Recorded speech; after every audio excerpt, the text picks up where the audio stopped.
আছে সে, আর একটা মুর্শিদাবাদের আছে, আমাদের আশেপাশে এইসব এখনো ব্যবসাদার আছে না। পুলিশ কাকে অ্যাপ্লিকেশন জানাবে? ওরা তো এসে এখান থেকে তোলা তুলে নিয়ে যায়, পয়সা খেয়ে এইসব করিয়েছে। দত্তপুকুর পুলিশ নামে পুয়ে হয়েছে। হ্যাঁ, এসব তো সবাই জানে, সবাই জানতো। আমাদের এখানকার খাদ্যমন্ত্রী রতিন ঘোষ, উনিও জানতো। উনি এখানে পার মাসে 50,000 টাকা করে হপ্তা নিয়ে যেত। শুধু উনি নন, আমাদের এখানে বারাসাত লোকসভার সাংসদ কাকুলি ঘোষ দস্তিদার, উনিও এখান থেকে পার মাসে 50,000 টাকা নিত। আমাদের এখানকার জেলা পরিষদ বা জেলা সমিতির সমস্ত লোক, পঞ্চায়েতের সমস্ত লোক এখান থেকে টাকা নিত, নিয়ে বেআইনি এই কাজটা চালাতো এখানে।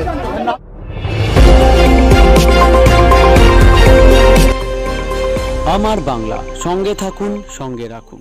আমার বাংলা।